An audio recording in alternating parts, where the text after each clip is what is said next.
द्वितीयेसी संकेत जो दावी जेतो तया सांडूनी चंद्रमा भावी जेतो. समर्थांनी मनाच्या श्लोकामध्ये जे उपदेश केलेले आहेत त्याच्यामध्ये प्रक्रियात्मक भाग आलेला आहे आणि तो प्रक्रियात्मक भाग अतिशय सूक्ष्म सूक्ष्म पातळ्यांवरचा त्यांची ते सगळं एक्सप्लेन करण्याची जी पद्धत आहे त्यासाठी त्यांनी वापरलेले शब्द आणि तसं स्पष्टपणाने केलेलं विवरण हे जे त्यांचं कॉन्ट्रीब्युशन आहे हे जे त्यांचं कॉन्ट्रीब्युशन आहे तर हे ऐकताना सुद्धा म्हणजे त्यांचे ग्रंथ त्यांचं काव्य वाचताना आल्हाद देखील वाटतो, प्रेरणा देखील मिळते. पण त्यासोबत अजून एक महत्वाची गोष्ट की ज्ञान प्राप्त करून घेण्याची इच्छा निर्माण होते.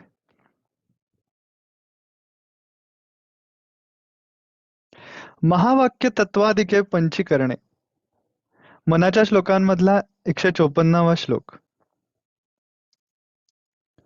कुणे पाविजे संत संगे विवरणे. महावाक्य तत्व या सगळ्या गोष्टींच्या विषयी काही काही ग्रंथांमधनं आपण कधी कधी वाचत असतो की 36 तत्व आहेत वगैरे असं काय काय वेगवेगळ्या प्रकारची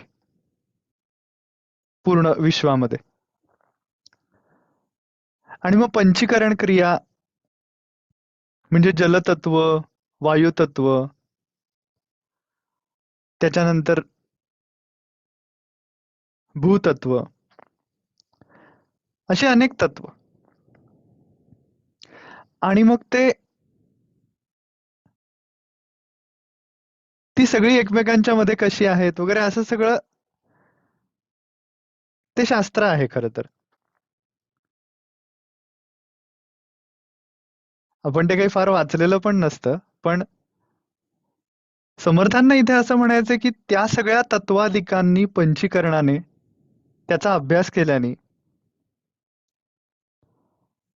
अध्यात्माचं जे खरं मूळ ज्ञान आहे, स्वरूपाचं ज्ञान ते प्राप्त होणार नाही.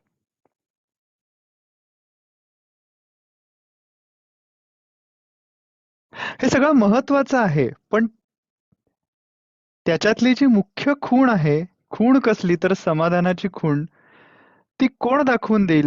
म्हणजे समाधान प्राप्त करण्याची खूण कोण दाखवून देईल? खुणे पाविजे संत संगे विवरणे. संतांच्या संघामुळे आणि त्यांच्या विवरणामुळे ही गोष्ट खुणेनं कळेल.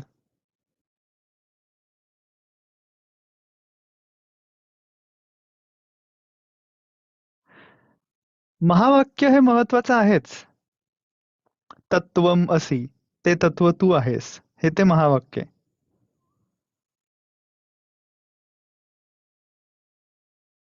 महावाक्य याचा अर्थ खूप मोठं वाक्य असं नव्हे, तर छोटंसंच वाक्य पण त्याच्यामध्ये बराचसा आशय सामावलेला आहे.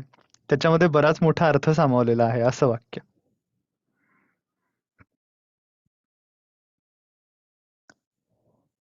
पण त्याचा प्रत्यक्ष अनुभूती ज्या वेळेला ध्यान प्रक्रियेच्या वेळेला बसून शांतपणाने आपल्याला घ्यायची आहे, त्यावेळेला ह्या तत्वाचा जप करणं याचा उपयोग होणार नाही असं समर्थांनीच म्हणलंय. महावाक्य उपदेश भला परी त्याचा जप नाही बोलिला, तेथीचा तो विचारची केला पाहिजे साधके. म्हणजे हा विचार करणं महत्वाचं आहे. कुठला विचार? तस्मात विचार करावा, देव कोण तो ओळखावा, आपुला आपण शोध घ्यावा अंतर्यामी. अंतर्यामी शोध घ्यायचा आहे. अंतर्यामी म्हणजे इथे,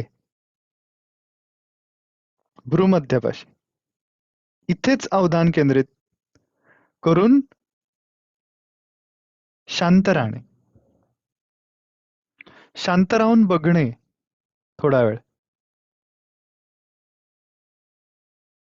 आपलं मन आपोआप अंतर्मुख व्हायला लागतं. आणि ही जी शांती आहे, त्याच्यामध्ये वृत्ती, आपल्या मनातले विचार, त्याची फ्रिक्वेन्सी आणि इंटेन्सिटी दोन्ही हळूहळू कमी व्हायला लागतं. कारण या दोन गोष्टी महत्वाच्या विचारांच्या बाबतीमध्ये, त्याची फ्रिक्वेन्सी आणि त्याची इंटेन्सिटी हे दोन महत्वाचे ऍट्रिब्यूट्स आहेत विचाराचे. त्याची वारंवारिता म्हणजे एक विचार आणि दुसरा विचार यांच्यामध्ये असलेलं अंतर, ते जितकं कमी असेल अंतर, तितकं मन अस्वस्थ असतं. आणि त्याची इंटेन्सिटी त्या विचाराची, की किती तीव्रतेनं तो विचार उठतोय.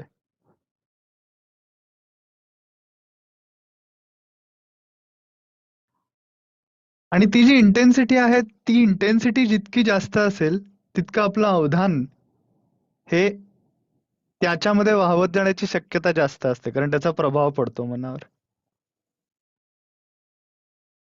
त्यामुळे त्याची फ्रिक्वेन्सी आणि इंटेन्सिटी ह्या दोन्ही गोष्टी कमी कमी कमी कमी होत जाणं हे मंत्रामुळे होत असतं. मंत्र म्हणजेच आपण ध्यानाच्या काळात जो मंत्र घेतो तो सोहम मंत्र, श्रीराम हा मंत्र, ओम हा मंत्र, असा लहानसा पण ईश्वर भाव अंतःकरणामध्ये निर्माण करणारा, जो आकाराने लहान आहे पण तो म्हणल्यामुळे माझ्या अंतःकरणात ईश्वर भाव निर्माण होईल. मननात त्रायते इति मंत्र, हा अशी मंत्राची व्याख्या आहे, ज्याचं मनन केल्यानंतर जो आपलं रक्षण करतो.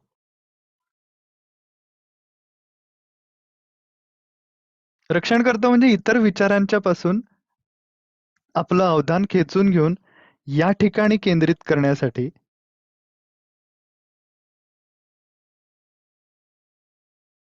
तो मार्ग सुरक्षित करतो मंत्र. कारण जितकं अवधान इतर ठिकाणी जाईल, तितकी आपली एनर्जी ही वेस्ट होत असते. आणि मग सारखं त्या मनाला खेचून बाहेरच्या ठिकाणून आतमध्ये आणायचं, सारखं बाहेरून आतमध्ये आणायचं, ह्याच्यामध्ये आपण दमत असतो. कारण का त्याला आतमध्ये यायचं नसतं, मनाला त्या, आणि आपल्याला मात्र त्याला आणायचं असतं. आणि त्याला जाम इनर्शिया असतो.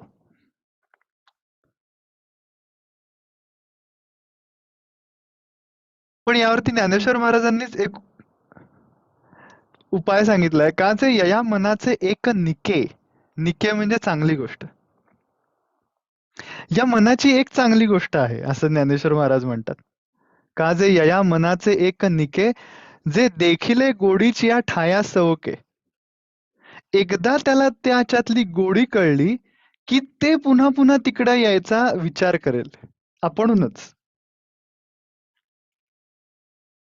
जे देखिले गोडीची या ठाया सवके, एकदा त्याला त्याची गोडी लागली की ते तिथं राहण्याचा प्रयत्न करेल, तिथं जाण्याचा प्रयत्न करेल. म्हणून अनुभव सुखाची कवतिके दावीत जाईजे. अनुभव सुख कौतुकाने देत राहणे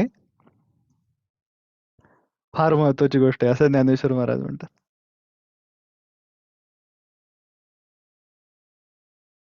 कशाचा अनुभव? तर त्या शांती प्रधान आनंदाचा. कारण त्या आनंदाचे सुद्धा, आपण अनुभवत असलेल्या आनंदाचे दोन प्रकार असतात. एक म्हणजे सुखामधून तयार होणारा आनंद, आणि दुसरा असतो तो शांतीमधून तयार होणारा आनंद. शांतीमधून आपल्याला जी वृत्तीरहित, शांत, केवळ स्वतःपाशीची अवस्था अनुभवाला येते, तो आनंद. आणि सुखामधनं असणारा आनंद हा आपण युजली व्यवहार काळात उपभोगत असतो. एखादा छान पदार्थ खाल्ल्यावर शरीराला सुख होतं, मनाला पण सुख, छान वाटतं, आनंद होतो. तो सुखामधनं तयार निर्माण होणारा आनंद. खरं म्हणजे सुखाची पण व्याख्या ज्ञानेश्वर महाराजांनी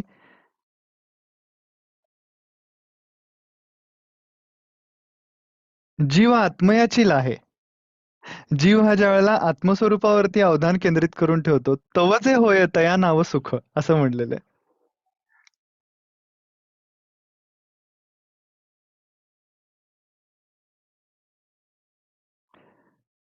पण तरी देखील आपल्या शरीराच्या माध्यमातून आपण ज्या ज्या गोष्टी अनुभवतो त्या फ्लक्च्युएटिंग तर असतात हे आपल्याला माहिती आहे. पण त्या आनंदाचा प्रकार हा बाह्य सुखातून आलेल्या आनंदासारखा आनंदाचा असतो. शांतीतून निर्माण झालेला आनंद आणि ती शांती ही बाह्य कुठल्या गोष्टीमुळे न होता स्ववरती अवधान केंद्रित केल्यामुळे मला जो आनंद प्राप्त होतो, जे समाधान वाटतं, जे बरं वाटतं, ती महत्वाची गोष्ट आहे. त्यामुळे हे सगळं खुणे पाविजे संत संगे विवरणे. संत याचं एक्झॅक्टली ऍक्युट वर्णन करून सांगतात की हे प्रक्रिया तू कशी कशी कर.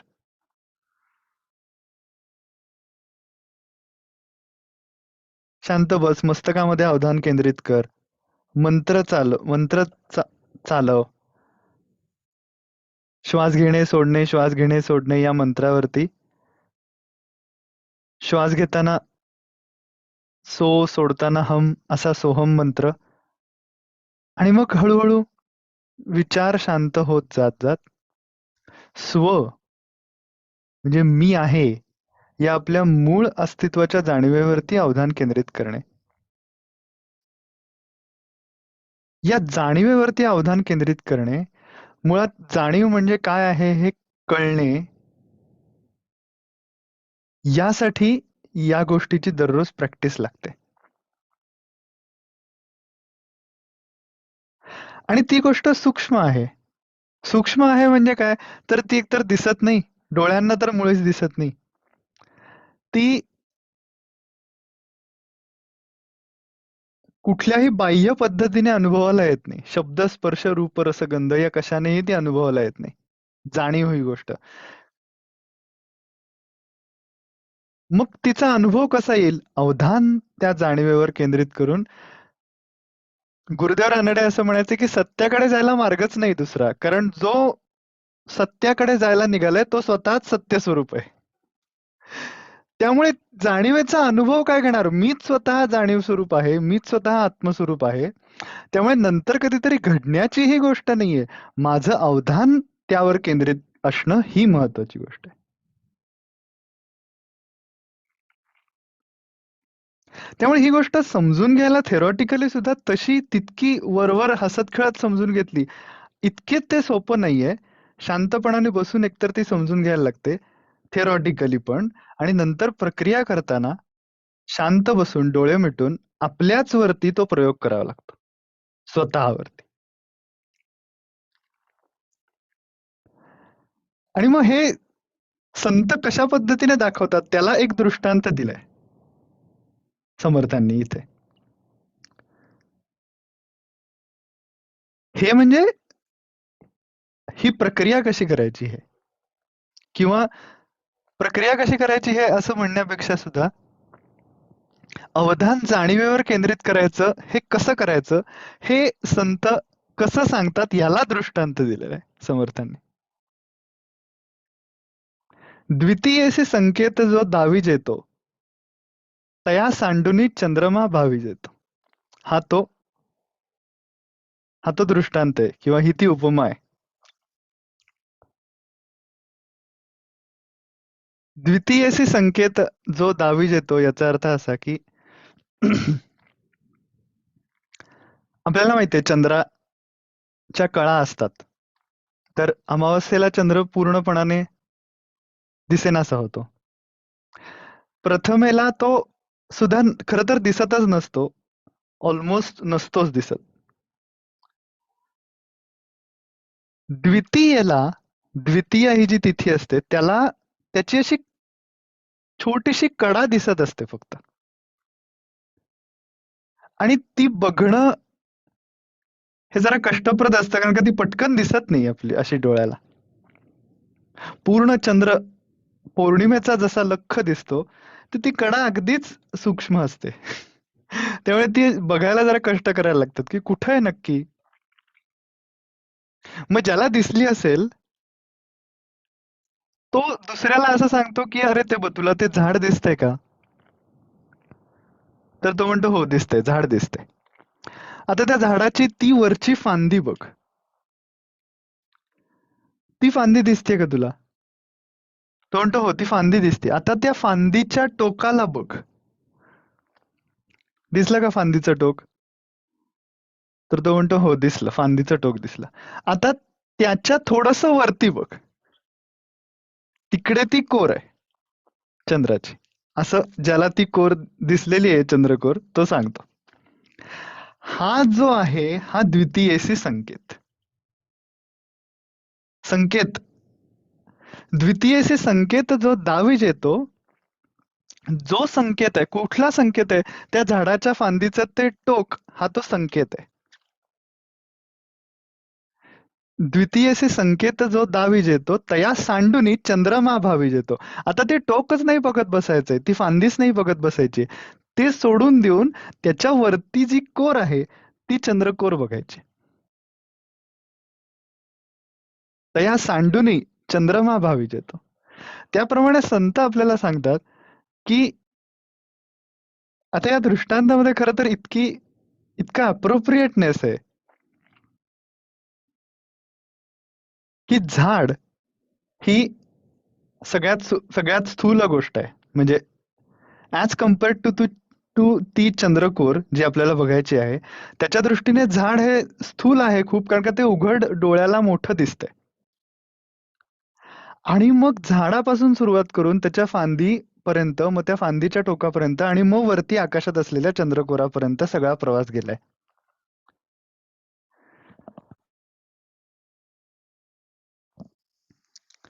म्हणजे स्थूल अशा धारणेपासून सूक्ष्मापर्यंत सगळा संकेताचा प्रवास गेलेला आहे. आणि गुरु सांगताना आपल्याला स्थूल अशी जी प्रक्रिया आहे, म्हणजे आसन घालून बसणे, शांत बसणे, शांत वेळेला बसणे, डोळे मिटणे, भ्रूमध्यापाशी अवधान केंद्रित करणे, हा सगळा स्थूल भाग झाला. आता त्यानंतर ते सांगतात की मंत्राचा जो शब्द आहे त्या शब्दाचा जो अर्थ आहे,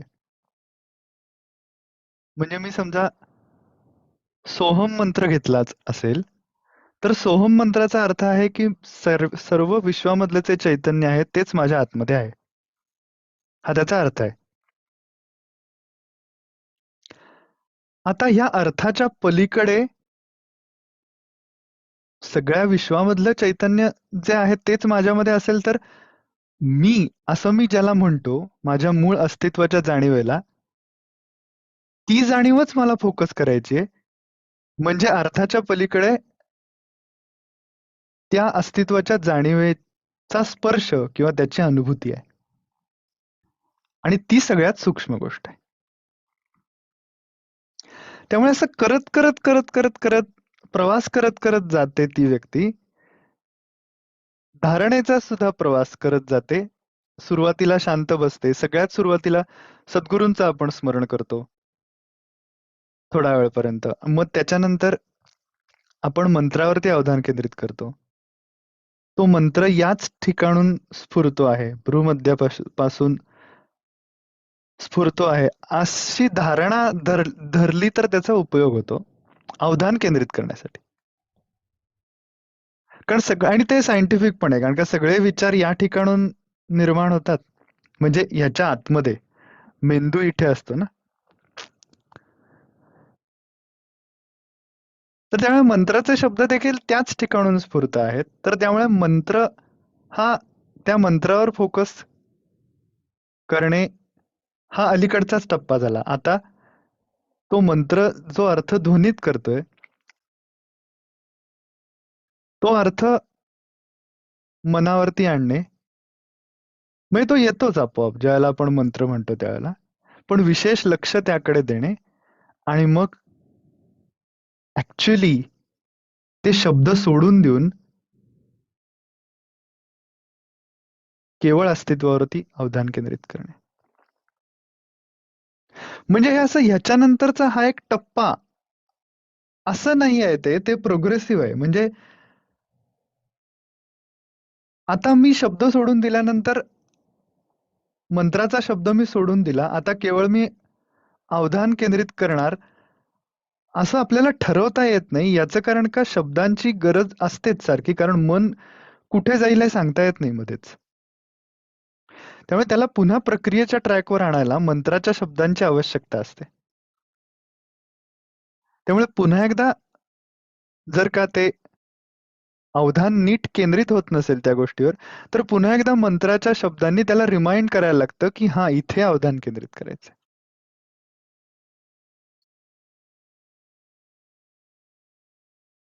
आणि असं करत-करत त्याला स्वच्या जाणीवेपर्यंत त्याचं अवधान आणायला लागतं. म्हणजे मग त्या जाणीवेचं आकलन चित्तामध्ये हळू-हळू, हळूहळू व्हायला लागतं. आणि तीच गोष्ट अनुभवण्याचा आपण खरं तर ध्यानामध्ये प्रयत्न करत असतो, की त्या जाणीवेचा स्पर्श मला झाला पाहिजे. एकदा तरी, दररोज. किमान थोडा वेळ तरी त्याचा स्पर्श तरी झाला पाहिजे त्या जाणीवेचा. आणि ते असं फक्त दररोज थोडा वेळ बसून होत नाही. त्यासाठी किमान अर्ध्या तासाची, पाऊण तासाची दररोजची बैठक लागते.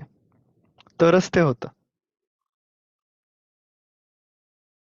कारण का मन आधी मुळात शांत व्हायलाच बराच वेळ लागतो. आणि त्याच्यानंतर मग प्रक्रियेच्या मध्ये सुद्धा ते तिथे राहण्यासाठी त्याला सतत बाहेरून एकदा शांत झाल्यानंतर आता ते कायमचं शांत झालं असं होत नाही. प्रक्रिया करताना ते सारखं मध्ये-मध्ये बाहेर जात असतं.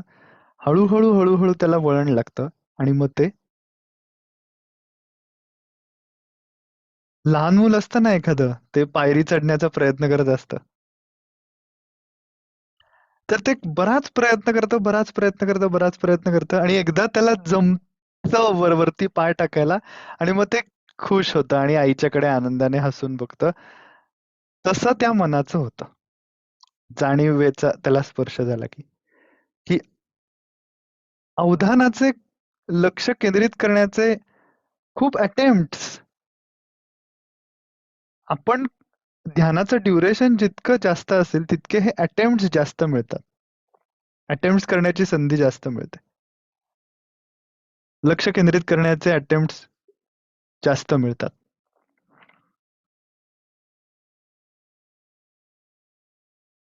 त्यानुसार अवधान केंद्रित करणे आणि मग एकदा का जाणीवेचा स्पर्श झाला, की तिथेच मग फोकस करण्याचा प्रयत्न करणे. आता कळलेलं आहे, की चंद्रकोर कुठे आहे? आता कळलेलं आहे. आता थोड्या शब्दांनी पुन्हा एकदा त्या जाणीवेपर्यंत, पुन्हा एकदा त्या जाणीवेपर्यंत. शब्द आणि जाणीव, शब्द आणि जाणीव. म्हणजे विचार, जाणीवेचाच विचार आणि जाणीव अशा अशा 2 गोष्टींमध्ये ते टॉगल होत असतं मन. ज्याप्रमाणे एखादं अवघड आसन करताना, वृक्षासनामध्ये वगैरे एखादी व्यक्ती उभी असेल, एकाच पायावर वगैरे उभी असेल, तर ती सुरुवातीला प्रॅक्टिस करताना भिंतीजवळ उभी राहते. भिंतीचा आधार घेते. मग नंतर हळूहळू तो आधार सोडते. नुसती उभी राहते ती व्यक्ती आसनामध्ये त्या.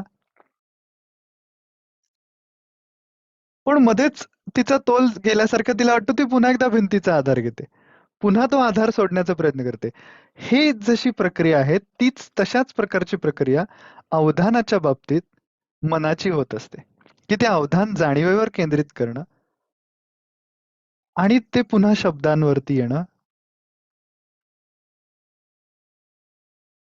कारण का केवळ जाणीव, सेन्स करत राहणे, याची मनाला तशी सवय नसते. त्यामुळे ते पुन्हा शब्दांवरती, विचारावरती येण्याचा प्रयत्न करू लागतं. तसं केलं की पुन्हा जाणीवेच्या खालचा टप्पा कुठला आहे तर विचार. त्या विचारांच्या वरती ते यायला लागल्यानंतर विचार हा जर का प्रक्रियेचाच केला, जाणीवेचाच विचार केला, की ते पुन्हा मूळ जाणीवेवरती वृत्तीरहित अशा प्रकारे राहू शकेल. आणि ही प्रक्रिया करणं हीच सगळ्यात महत्वाची गोष्ट आहे. निसर्गदत्त महाराज म्हणायचे, जाणीव हाच देव आहे. चिन्मयानंद स्वामींनी म्हणले, जाणीव हाच आत्मा, असं चिन्मयानंद स्वामी म्हणायचे. त्याप्रमाणे आपण त्या आधी शांत बसूयात, मस्तकामध्ये अवधान केंद्रित करूयात, मंत्र चालवूयात, स्वची जाणीव वेधण्याचा प्रयत्न करूयात. हरिओम. सुरुवातीला 3 वेळा ओंकार करू आणि मग थोड्या वेळ ध्यान करूयात. हरिओम तत्सत.